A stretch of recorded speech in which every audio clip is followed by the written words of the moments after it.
Good morning everyone. So last class में we just started with the mechanism of breathing. Mechanism of breathing के अंदर हमने कहा हम दो चीजें पढ़ेंगे जो हर ब्रेथ में आता है, एक है इनहेलेशन और दूसरा है एक्सहेलेशन।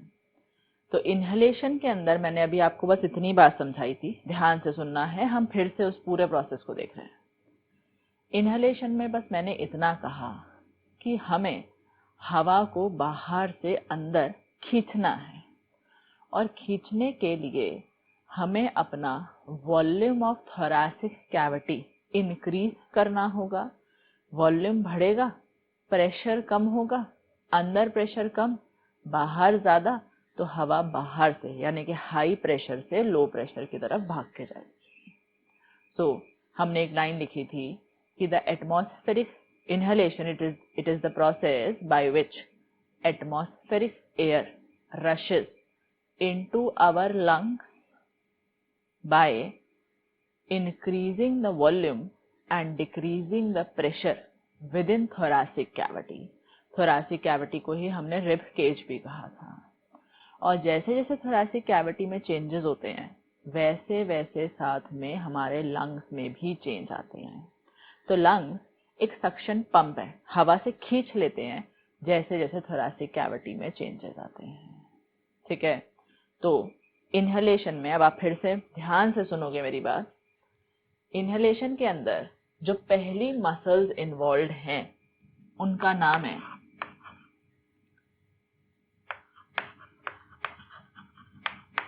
Phrenic muscles. इन फ्रेनिक मसल्स को हम मसल्स ऑफ डायफ्राम कहते हैं। मैंने ये बात आपको लास्ट क्लास में समझाई थी, एक बार फिर समझा रही हूँ। ये है डायफ्राम, ये है थोरैसिक कैविटी और ये रखे हैं लंग। ये जो डायफ्राम की मसल्स है इनका नाम था फ्रेनिक मसल्स। ये अगर कॉन्ट्रैक्टेड हैं तो डायफ्राम ये अगर रिलैक्स्ड हैं तो डायफ्राम डोम शेप्ड रहेगा। जब फ्रेनिक मसल्स कॉन्ट्रैक्ट करती हैं जब फ्रेनिक मसल्स कॉन्ट्रैक्ट करती हैं तब इस तरह से दिखाई देती हैं। ये ऐसे थी, अब ये डायफ्राम कॉन्ट्रैक्शन के बाद ऐसे हो गया है। कॉन्ट्रैक्शन के बाद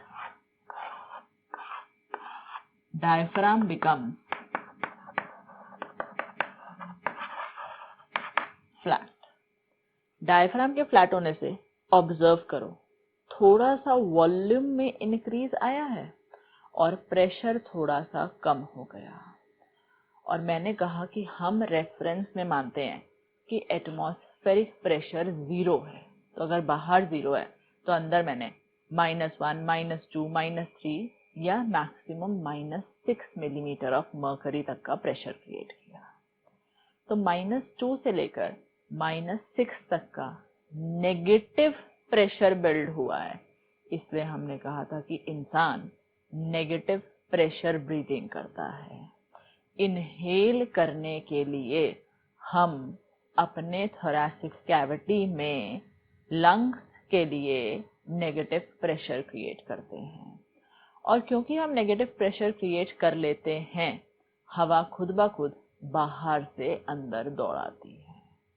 ठीक है, ये हुई पहली मसल। अब आप लोग जरा मुझे खुद साथ साथ सोच के बताओ, when phrenic muscles would relax, ये कॉन्ट्रैक्टेड है, अब ये रिलैक्स हो गई, डायफ्राम कैसा हो जाएगा, फिर से डोम शेप्ड। डोम शेप्ड होते ही वॉल्यूम इसके मुकाबले कम हो जाएगा।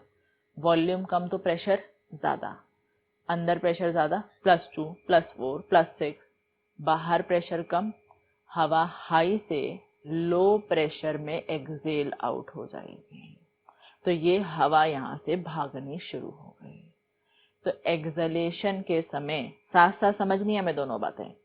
एक्सहेलेशन के समय ये मसल्स रिलैक्स हो जाएंगी और इनहेलेशन के समय ये मसल्स कॉन्ट्रैक्ट करेंगी। और अभी हम फोर्स फुल ब्रीदिंग की बात नहीं कर रहे हैं, अभी हम बात कर रहे हैं सिर्फ नॉर्मल ब्रीदिंग यानी कि इनवॉलेंट्री ब्रीदिंग की। सुनोगे, फिर सुनोगे एक बार मेरे से। दो प्रोसेस हमें डिस्कस करने हैं, इनहेलेशन और एक्सहेलेशन। अभी मैंने हेडिंग डाली है इनहेलेशन की, लेकिन मैं आपको साथ साथ एक्सहेलेशन भी समझाऊंगी। इनहेलेशन यहां हम ऐसे साथ में लिख ही लेते हैं, वर्सेस एक्सहेलेशन। जैसे मैं लिखने को कहूंगी वैसे लिखोगे, अभी सिर्फ सुनो। इनहेलेशन में हमने कहा वॉल्यूम बढ़ाएंगे, प्रेशर कम करेंगे, हवा हाई से लो प्रेशर में भागेगी। एक्सहेलेशन में हम क्या कहेंगे, हम अंदर वॉल्यूम कम करेंगे, प्रेशर बढ़ाएंगे, तो हवा हाई प्रेशर से लो प्रेशर की तरफ भागेगी। तो सब उल्टा कर दो, यहां पर क्या लिख रही हूं, वॉल्यूम डिक्रीज, प्रेशर इंक्रीज। ठीक है। Now the muscles involved during normal inhalation are, सबसे पहले मैंने लिखा phrenic muscles. Phrenic muscles diaphragm की मसल्स हैं, और जब तक ये रिलैक्स रहती हैं डायफ्राम डोम शेप्ड रहता है। जब फ्रेनिक मसल्स कॉन्ट्रैक्ट करती हैं, ये डोम शेप्ड डायफ्राम खिंचकर फ्लैट हो जाता है। फ्लैट होने से इसका वॉल्यूम बढ़ गया और प्रेशर कम हो गया। Volume increases, pressure decreases. Pressure अंदर नेगेटिव हो गया, बाहर जीरो है, हवा हाई से लो प्रेशर में इनहेल हो गई। ठीक। अब जैसे ही ये फ्रेनिक मसल्स रिलैक्स हुई, डायफ्राम फिर से कैसा हो गया, डोम शेप्ड। डोम शेप्ड होते ही इसके कंपैरिजन में वॉल्यूम कम हुआ, प्रेशर बढ़ गया, अंदर प्रेशर +2 +5 हो गया, बाहर जीरो था तो हवा हाई से लो की तरफ भाग गई। क्लियर हो गई बात, कोई डाउट इसमें? तो एक्सहेलेशन में नंबर 1 मसल फ्रेनिक मसल्स हो गई जो रिलैक्स करेंगी, और इनहेलेशन में ये मसल्स क्या करेंगी, कॉन्ट्रैक्ट। ठीक है। अब आपने हेडिंग इनहेलेशन डाला हुआ था, उसके आगे एक लाइन लिखी थी, अब उसके नीचे से लिखो the following muscles are involved during inhalation. अभी हम नंबर 1 ही लिख रहे हैं, क्या लाइन लिखोगे, the following muscles are involved during inhalation. Repeat कर रही हूं, the following muscles are involved during inhalation. लिखो नंबर 1 फ्रेनिक मसल्स, ये लिखोगे नंबर 1 फ्रेनिक मसल्स। लिखो इसके आगे, फ्रेनिक मसल्स के आगे, these are muscles of diaphragm. These are muscles of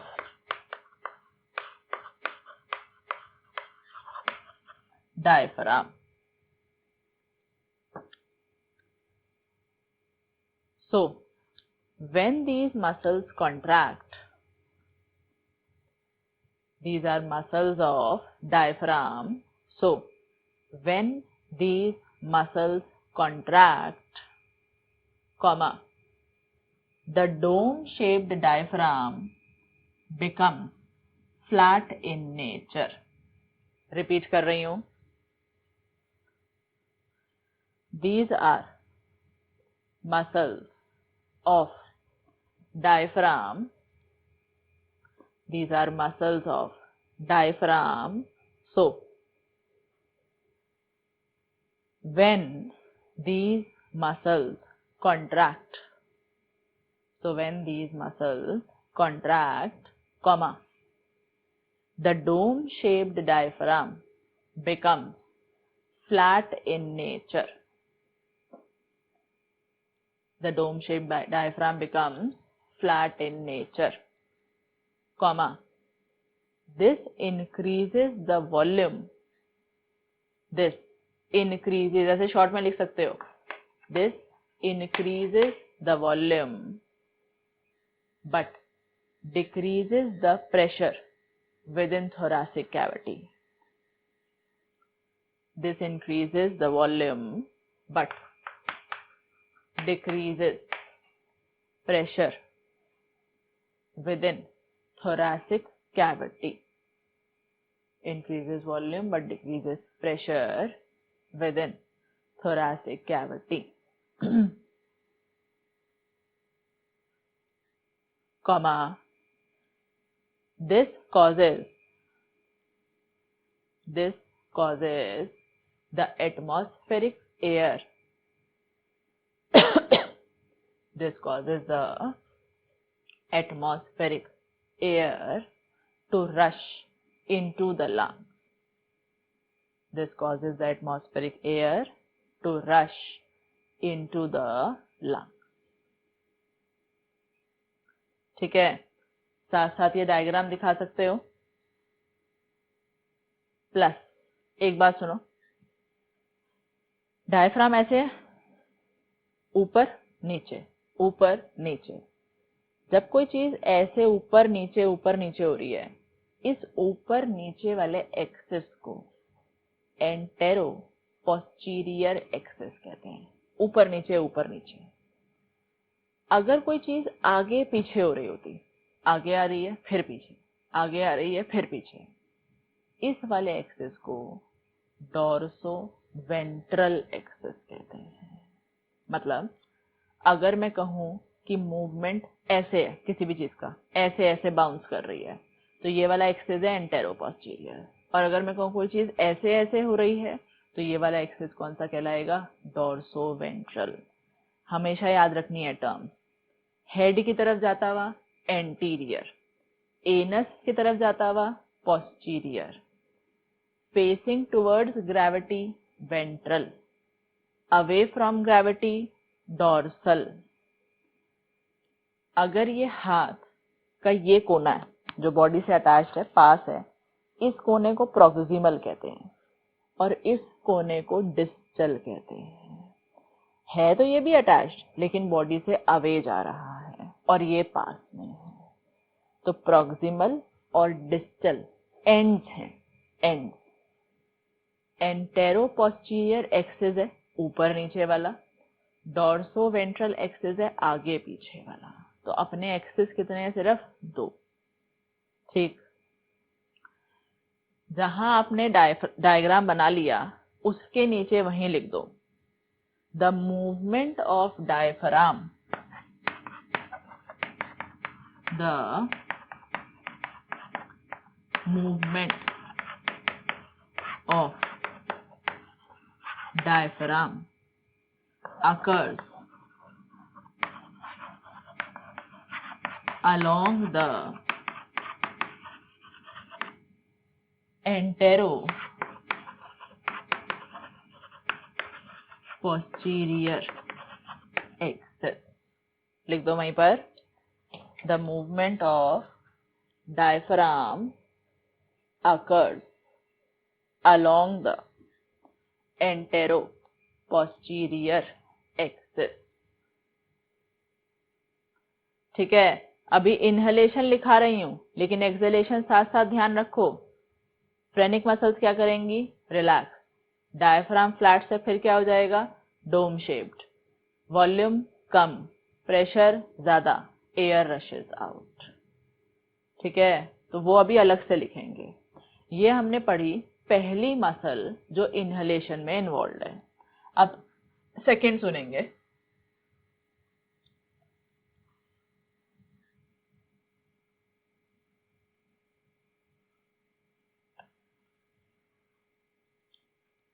लिखो नंबर 2 का नाम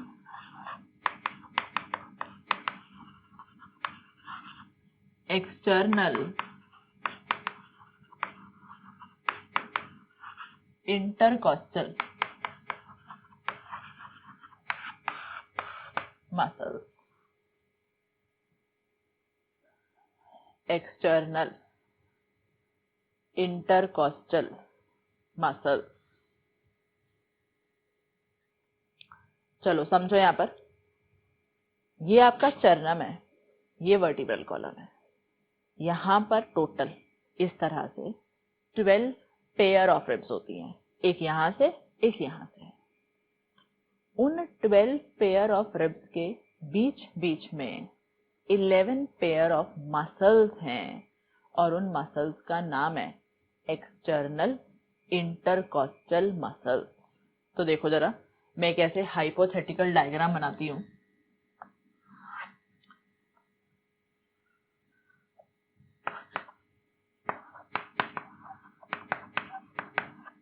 स्टर्नम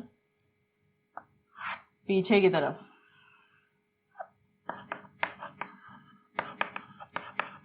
वर्टिब्रल कॉलम। ये डायग्राम्स ना सिर्फ अंडरस्टैंडिंग के लिए होते हैं, क्योंकि मैं डोर्सल और वेंट्रल की चीज साथ साथ बिना 3D के बना ही नहीं सकती हूँ। तो these are just for our understanding. ये मान लो एक रिब है, ये दूसरी रिब है, इनके बीच में इस तरह से ये मसल्स रखी हुई हैं। इन मसल्स का नाम है एक्सटर्नल इंटरकॉस्टल मसल्स। ये एक रिब, दूसरी रिब, फिर तीसरी, फिर चौथी, हर किसी के बीच में इस तरह से ये मसल्स आती जाएंगी। तो 12 पेयर ऑफ रिब्स हैं, उनके बीच में ये 11 पेयर ऑफ मसल्स हैं। अभी मैंने सिर्फ एक दिखाया है, इस तरफ का मान लो एक दिखाया है, ऐसा ही एक सेट इस तरफ है, और ऐसे करके 1 2 3 4 करके कितने सेट हैं? 11। ठीक है, छोटी छोटी मसल्स है, ये हमने मैग्नीफाई करके दिखाया है। अब देखो ये क्या करेगी। When external intercostal muscles contract, जब ये मसल्स कॉन्ट्रैक्ट करती हैं, ये हमारे रिब केज को, खास करके स्टर्नम को और रिब्स को ऐसे उठाती हैं। मतलब मुझे प्रॉपर ये वाला मूवमेंट फील होगा कि मेरा चेस्ट मूव कर रहा है। सो मैं रिपीट कर रही हूँ, सुनना पहले। When external intercostal muscles contract, they pull the rib cage, यानी कि sternum and ribs, in forward and upward direction. ऐसे हल्का सा इस तरह से टिल्ट होगा। अब ये रिब केज यहां से उठकर हल्का सा ऐसे आएगा, हल्का सा ही, तो वॉल्यूम बढ़ेगा, प्रेशर कम होगा। जैसे ही वॉल्यूम बढ़ा, प्रेशर कम हुआ, अंदर प्रेशर कम, बाहर ज्यादा, हवा हाई से लो प्रेशर पे जाएगी। क्लियर हुई कुछ कहानी? अब ये वाला मूवमेंट सोचो, ऐसे ऐसे होगा, तो ये वाला एक्सिस कौन सा है? Dorso ventral axis. और इस समय हम सब लोग नॉर्मल इनहेलेशन कर रहे हैं। नॉर्मल इनहेलेशन के समय मुझे कोई चेस्ट मूवमेंट कॉन्स्पिशियसली दिख ही नहीं रहा, ये मेरे को नहीं फील हो रहा। मुझे कि तो अभी लग रहा है चेस्ट बिल्कुल भी मूव नहीं कर रहा है, क्योंकि इस समय मेरी जो मसल अपना मैक्सिमम फंक्शन कर रही है वो है फ्रेनिक मसल, और जो मसल थोड़ा थोड़ा काम कर रही है लेकिन मुझे वो एविडेंट नहीं है, मुझे नहीं पता चल रहा वो काम कर रही है, वो मसल है external intercostal muscle. So during normal inhalation, both these muscles show contraction to increase the volume and decrease the pressure within thoracic cavity, and this leads to inhalation. But during normal inhalation, the maximum role is of phrenic muscles and the minimal role is of external intercostal muscle. लेकिन role है। जब मैं forceful inhalation करूंगी तब मेरा ये वाला part पूरा दिख रहा है मूव होता हुआ। इस समय मेरी एक्सटर्नल इंटरकॉस्टल मसल्स भी अपना मैक्सिमा रोल प्ले कर रही हैं। फ्रेनिक मसल ने तो हर हालत में करना है, लेकिन अंदर डायफ्राम उछल कूद कर रहा है, मुझे नहीं रियलाइज हो रहा। मुझे तब रियलाइज होता है जब एक्सटर्नल इंटरकॉस्टल कॉन्ट्रैक्शन जोर से करती है। तभी तो मैं बार बार कह रही हूँ, फोर्सफुल ब्रीदिंग वॉलेंट्री ब्रीदिंग है, एविडेंट है, चेस्ट मूवमेंट एविडेंट है, कॉन्स्पिशियस है, दिखेगा सामने से। नॉर्मल ब्रीदिंग इनवॉलेंट्री है, मुझे नहीं दिख रहा डायफ्राम ऊपर नीचे होता, वो फील भी नहीं हो रहा, कुछ नहीं पता चल रहा है ऐसा कुछ हो रहा है। तो उस समय, नॉर्मल समय, क्योंकि दोनों मसल्स कॉन्ट्रैक्ट कर रहे हैं और मसल कॉन्ट्रैक्शन एक एक्टिव प्रोसेस है, क्योंकि जब मसल्स कॉन्ट्रैक्ट करती हैं तो एटीपी डिग्रेडेशन होता है, एनर्जी यूज होती है। कैसे होती है, आप मूवमेंट लोकोमोशन वाले चैप्टर में पढ़ोगे जब मसल कॉन्ट्रैक्शन पढ़ते हो। तो तब तक याद रखो, जब मस्कुलर कॉन्ट्रैक्शन होगा तब एटीपी टूटेगा एनर्जी देने के लिए, और जब भी ऐसा होता है तो उस प्रोसेस को एक्टिव प्रोसेस कहते हैं। और जब मसल रिलैक्स होता है तब एटीपी नहीं टूटता, तो रिलैक्सेशन एक पैसिव प्रोसेस है। ठीक है, अब मुझे साथ साथ जरा एक्सहेलेशन भी समझा दो। एक्सहेलेशन में आपने कहा था फ्रेनिक मसल्स क्या कर रही हैं, रिलैक्स। अब ये बताओ, ये वाली मसल्स भी तो रिलैक्स करेंगी, जिससे कि ये मेरा रिब केज उठा था फिर वापस पोजीशन पे चला जाएगा। तो जैसे ही मैंने फोर्सफुल इनहेलेशन किया और मैंने अब इन मसल्स को फिर रिलैक्स कर दिया, तो मेरे अंदर का फिर से वॉल्यूम डिक्रीज हो गया, प्रेशर इंक्रीज हो गया। सीधी भाषा में, इनहेलेशन के समय जो दोनों मसल्स कॉन्ट्रैक्ट हुई थी वो दोनों मसल्स एक्सहेलेशन में सिर्फ रिलैक्स होती हैं, इसीलिए कोई एटीपी कंज्यूम नहीं होता और एक्सहेलेशन एक पैसिव प्रोसेस रहता है। और अभी तक हमने फोर्सफुल ब्रीदिंग की बात नहीं की है। ठीक, लिखो, एक्सटर्नल इंटरकॉस्टल मसल्स में लिखो, there are 11 pair of muscles.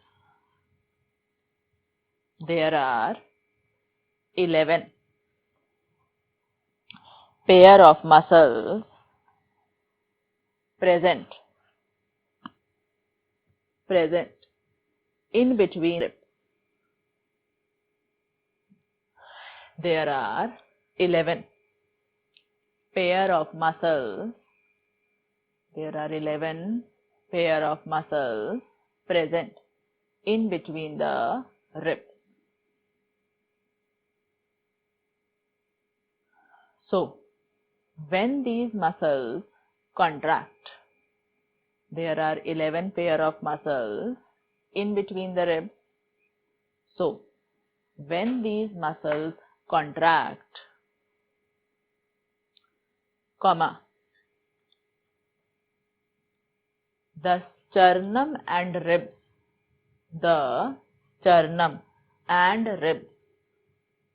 are pulled outward and upward. The sternum and ribs are pulled. The sternum and ribs are pulled outward and upward.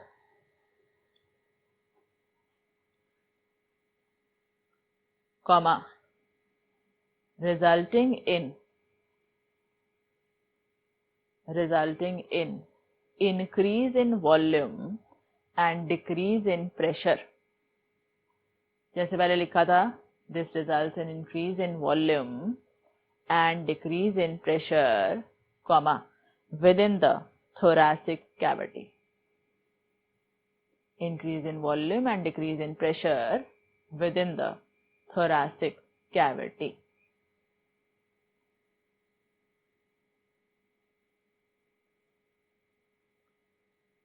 Comma, resulting in inhalation. Resulting in inhalation. ठीक है, ये वाला diagram दिखा देंगे साथ में। और इसके नीचे लिख देंगे this movement of rib cage, this movement of rib cage occurs, this movement of rib cage occurs along the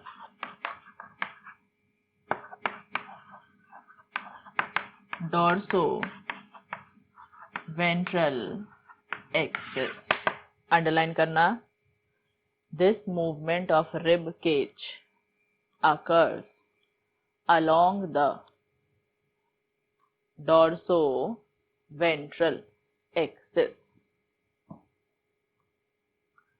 ठीक है, ये दोनों मसल्स हो गई। अब एक लिखो नंबर 3,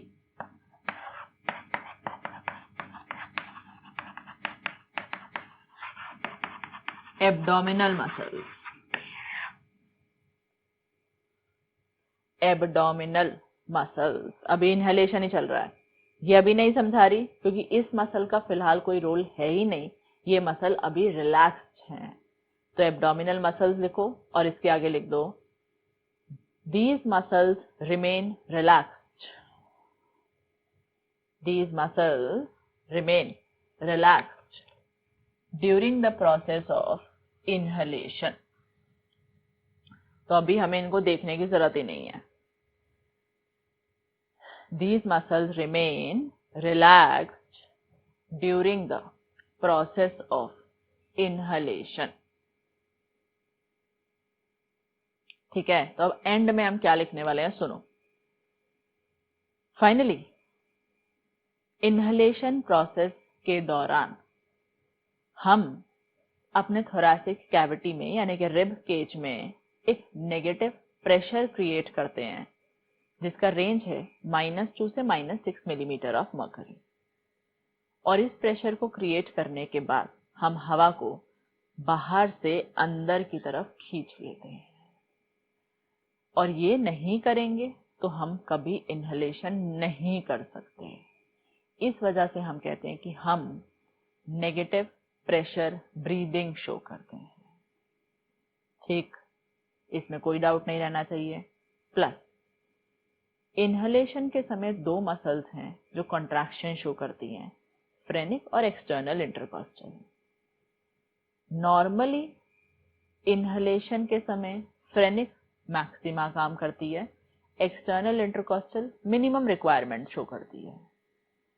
फोर्सफुल इनहेलेशन के समय दोनों अपना मैक्सिमा शो करती हैं। लेकिन मैं ये लिख सकती हूँ कि दोनों टाइम में दोनों मसल्स इन्वॉल्व हैं, दोनों ही कॉन्ट्रैक्शन करती हैं, तो ओवरऑल इनहेलेशन एक एक्टिव प्रोसेस है। जब भी मसल्स कॉन्ट्रैक्ट करती हैं, एटीपी टूटता है, हाइड्रोलिसिस ऑफ एटीपी होता है, तो प्रोसेस एक्टिव है। ठीक, लिखो जरा। ये तीनों लिखने के बाद आखिरी में लिखो so during the process of inhalation, so during the process of inhalation, comma contraction of the above muscles, जो हमने सब लिख लिया है, contraction of the above muscles results, contraction of the above muscles results in a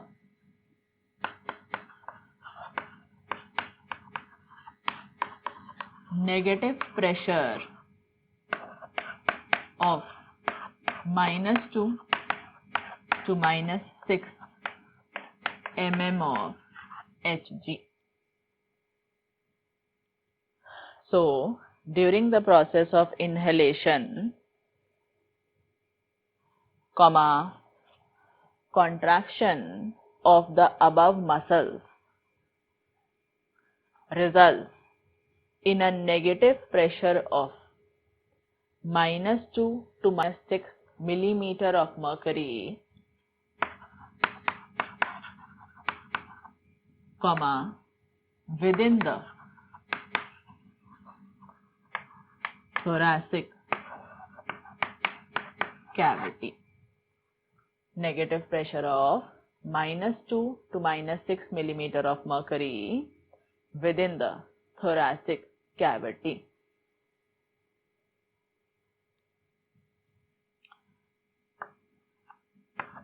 This causes the atmospheric air to rush into our lung. This causes the atmospheric air to rush into our lung.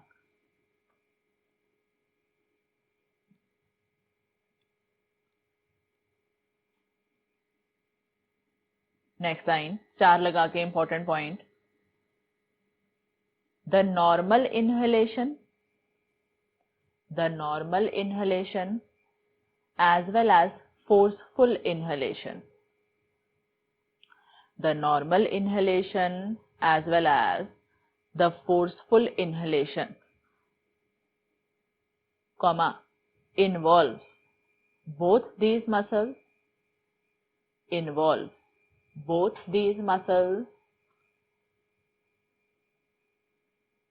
so both are active process.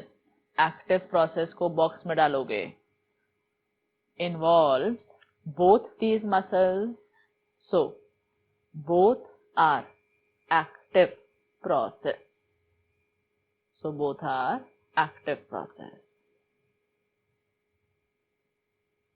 ठीक है, ये हमने अब खत्म किया number 1 inhalation.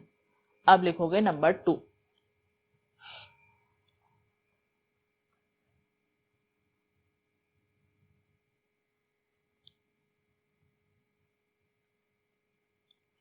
लिखो number 2 है exhalation. Number 2 exhalation, या जिसको मैंने कहा था एक्सपायरेशन. चलो सुनना मेरी बात फिर से. It is that process by which the air stored in our lungs is thrown out into the atmosphere. ठीक है, थ्रो आउट करने के लिए हवा हाई प्रेशर से लो प्रेशर में जाएगी.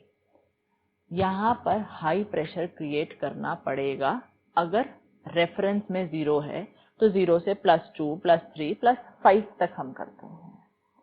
अब आप कहोगे मैम ये तो पॉजिटिव प्रेशर हो गया, लेकिन आप तो कह रहे थे नेगेटिव प्रेशर ब्रीदिंग करते हैं.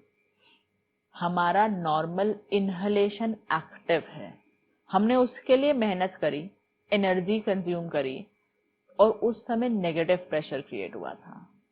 हमारा नॉर्मल एक्सहेलेशन पैसिव है, हमने कुछ किया ही नहीं, मसल रिलैक्स हुई और एक्सहेलेशन खुद ब खुद हो गया. दैट मीन्स जिस प्रोसेस को करने में एनर्जी खर्च हुई थी उसको एक्टिव बोला था, उसके रिस्पेक्ट में बोला कि हम नेगेटिव प्रेशर ब्रीदिंग करते हैं.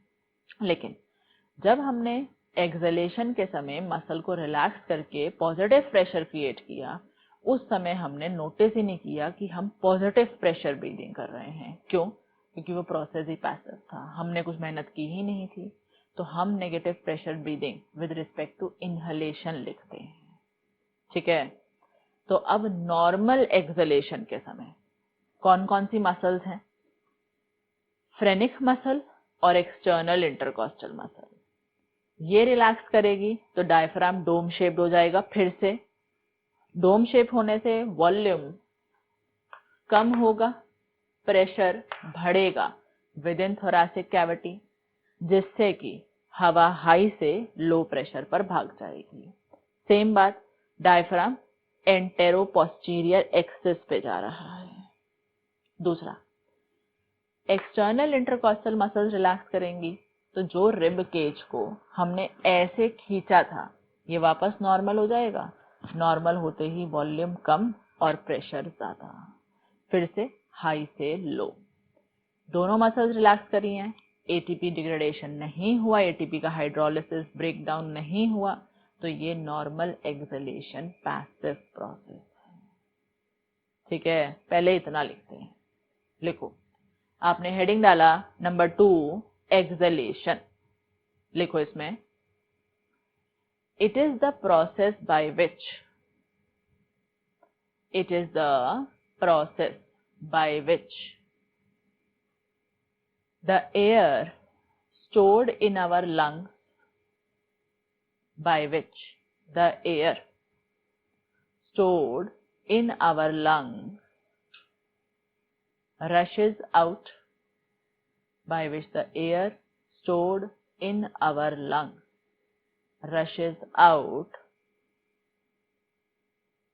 comma, by decreasing the volume, by decreasing the volume and increasing the pressure within thoracic cavity. Repeat कर रही हूँ. It is the process by which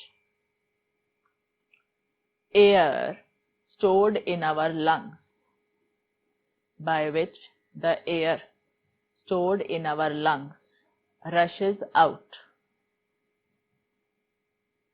comma, by decreasing the volume and increasing the pressure within thoracic cavity,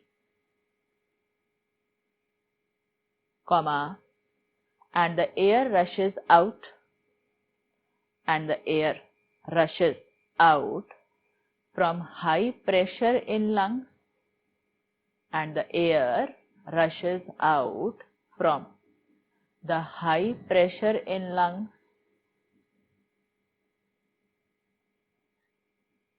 towards low pressure in atmosphere, from high pressure in lungs towards low pressure in atmosphere, towards low pressure in atmosphere.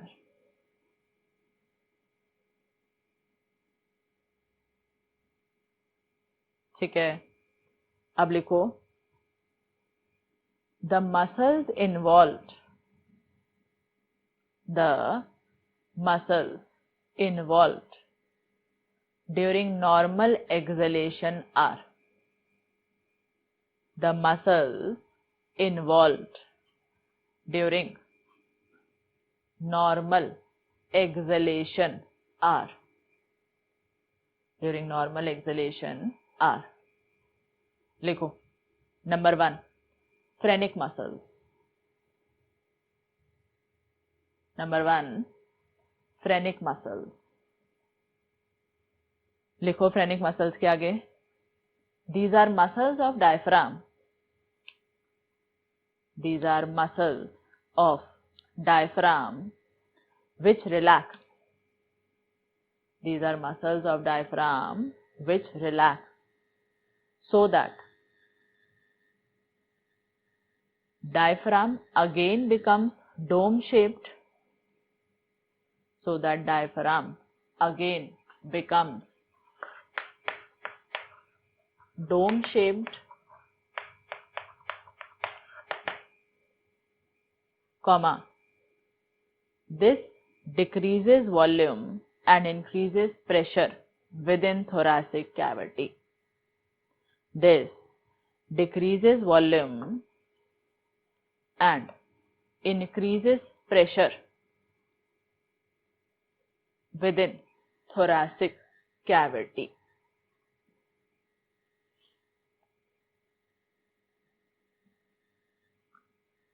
ठीक है, decreases volume and increases pressure within thoracic cavity.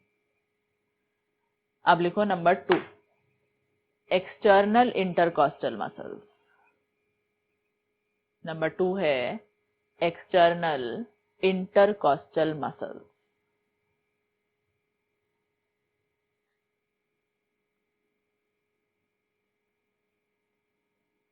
लिखो, these muscles also relax, these muscles also relax so that rib cage comes back to its normal position. These muscles also relax so that rib cage comes back to its normal position.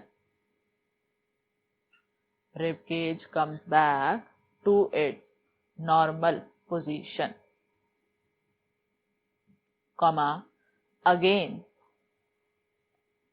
decreasing the volume and increasing the pressure of rib cage. Again decreasing the volume and increasing the pressure of rib cage.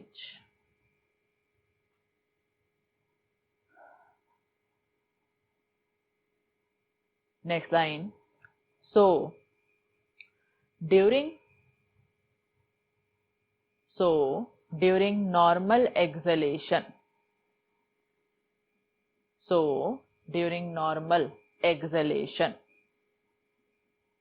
comma, both these muscles relax,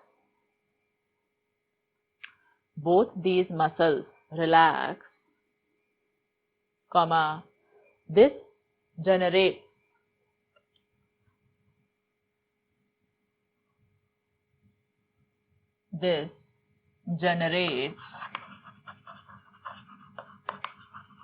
a positive pressure of +2 to +5 mm of Hg.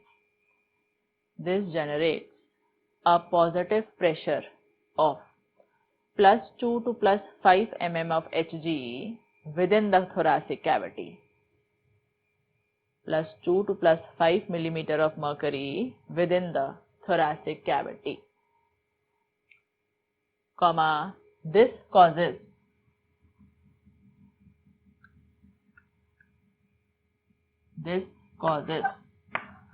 the air in lungs,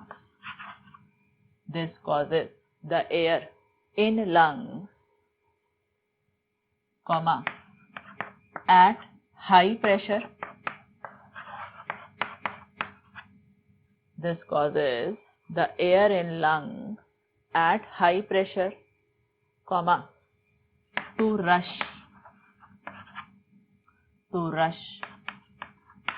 into the atmosphere. This causes the air in lungs at high pressure, comma, to rush into the atmosphere towards low pressure.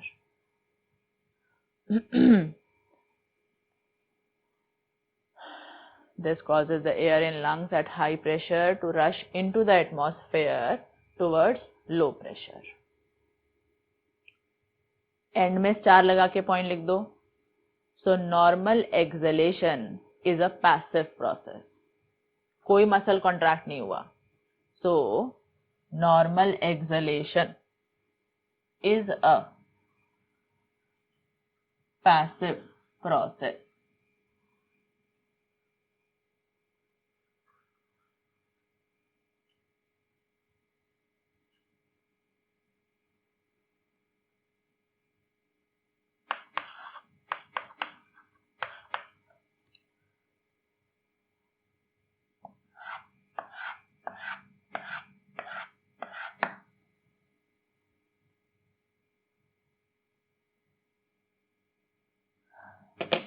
चलो अब जरा मेरी बात फिर से ध्यान से सुनना. अब बात आई फोर्सफुल एक्सलेशन की. फोर्सफुल एक्सलेशन के टाइम पर दो मसल्स हैं जो अब काम करेंगी, कॉन्ट्रैक्ट करेंगी, फर्दर प्रेशर चेंज करेंगी और तब जाके फोर्सफुल एक्सलेशन होगा. कौन कौन सी? नंबर 1 है इंटरनल इंटरकॉस्टल मसल. देख रहे हो वही सेटअप है.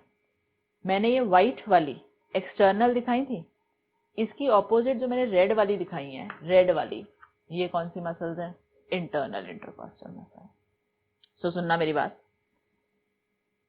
अगर एक्सटर्नल वाली इस तरह से रखी हुई थी तो उनके ऑपोजिट इस तरह से रखी हुई इंटरनल इंटरकॉस्टल मसल्स हैं जो कॉन्ट्रैक्ट करती हैं ऐसे कि डायफ्राम कि स्टर्नम और रिब्स यानी कि पूरा रिब केज नॉर्मल पोजीशन से अंदर चला जाए, ये हो जाए। जितना अंदर जाएगा वॉल्यूम उतना ही कम, प्रेशर उतना ही ज्यादा।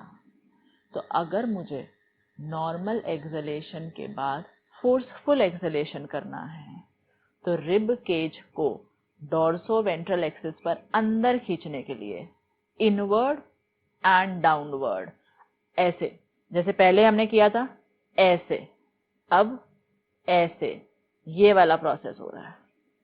समझ रहे हो? नॉर्मल ऊपर, नॉर्मल अंदर, नीचे, ये वाला काम हो रहा है। सो इंटरनल इंटरकॉस्टल मसल्स के कॉन्ट्रैक्ट करने से फोर्सफुल एक्सलेशन के समय प्रेशर और ज्यादा हाई हो जाता है अंदर, जिससे कि हवा को खींचकर हाई से लो में फेंका जा सके।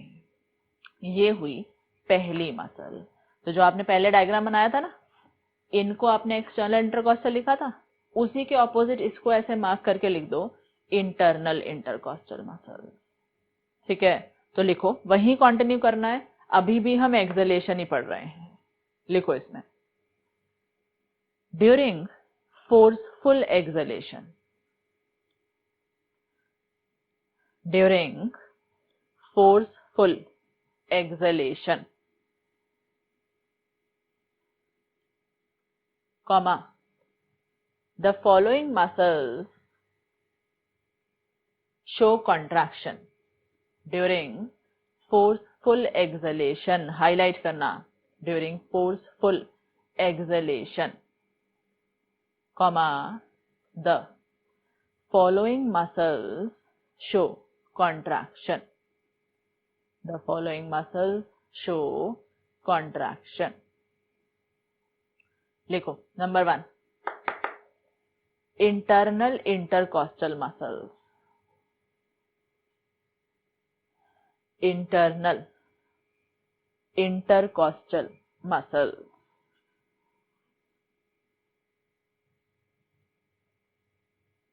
लिखो इसके आगे, these are 11 pairs of muscles, these are 11 pairs of muscles present in between the ribs, these are 11 pairs of muscles present in between the ribs and they contract, these are 11 pairs of muscles present in between the ribs and they contract such that, and they contract such that the rib cage is pulled, and they contract such that the rib cage is pulled inward and downward. The rib cage is pulled inward and downward, comma, further decreasing volume, further decreasing volume and increasing pressure within thoracic cavity, further decreasing volume and increasing pressure within thoracic cavity। ये हुआ number 1। अब लिखो number 2, ये लिखा है number 2 abdominal muscle. Number 2 है abdominal muscle. अभी हम फोर्सफुल एक्सलेशन की बात कर रहे हैं। देखो एब्डोमिनल मसल्स में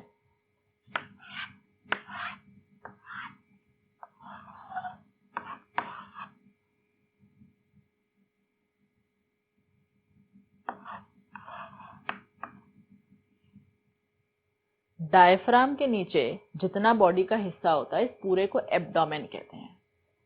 इस एब्डोमेन में जो मसल्स जाकर के डायफ्राम से जुड़ रही हैं, मान लो ये इस तरह से बॉडी पार्ट्स रखे हुए हैं, ये जो मसल्स यहाँ हैं इन मसल्स को कहते हैं एब्डोमिनल मसल्स। इनहेलेशन के समय ये मसल्स रिलैक्स्ड थी, लेकिन एक्सहेलेशन, फोर्सफुल एक्सहेलेशन के समय जब ये मसल्स कॉन्ट्रैक्ट होती हैं तो ये इस तरह से मानो कि एब्डोमेन ऐसे धक्का देता है डायफ्राम को। धक्का देकर के वो डायफ्राम से कहता है कि तू जितना डोम शेप्ड हो सकता है हो जा। जब एक्सहेलेशन हुआ तो ये डोम शेप तो था ही, इसने नीचे से और फोर्स मारा तो ये बेचारा ऐसे हो गया।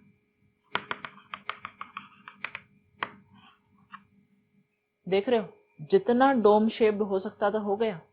सो एब्डोमिनल मसल, सुनना पहले, abdominal muscle present below the diaphragm contract in such a way that the dome shaped diaphragm becomes even more steep। ये और ज्यादा इस तरह से हो जाता है। ऐसा हो जाने की वजह से वॉल्यूम देख रहे हो और कम हो गया, प्रेशर और ज्यादा बढ़ गया। मतलब स्टीप डोम शेप था, जितना और स्टीप हो सकता था हो गया और अपना काम बन गया। ठीक है, तो लिखो नंबर 2 आपने लिखा abdominal muscles.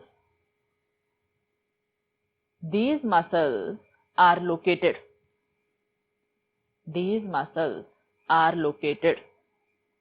just below diaphragm. These muscles are located just below diaphragm and they contract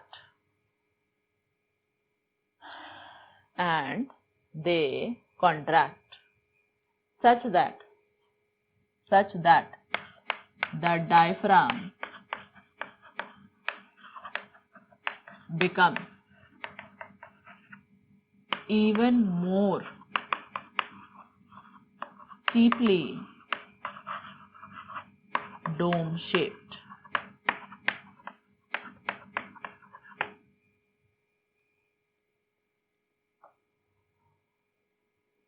And they contract such that the diaphragm becomes even more steeply dome shaped. Comma, further decreasing volume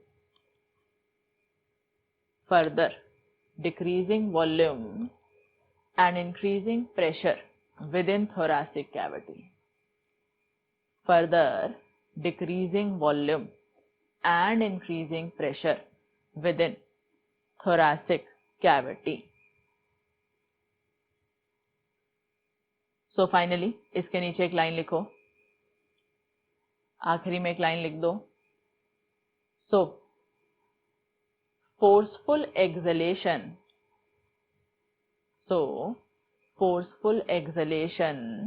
involves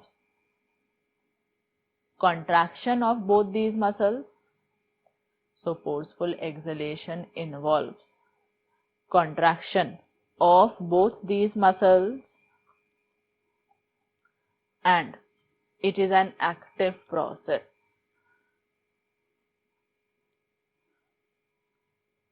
So forceful exhalation involves contraction of both these muscles. So it is an active process. ठीक है, तो ये हमने mechanism of breathing complete किया। Next class में थोड़ी सी additional बातें इसके बारे में और बताऊंगी। Thank you.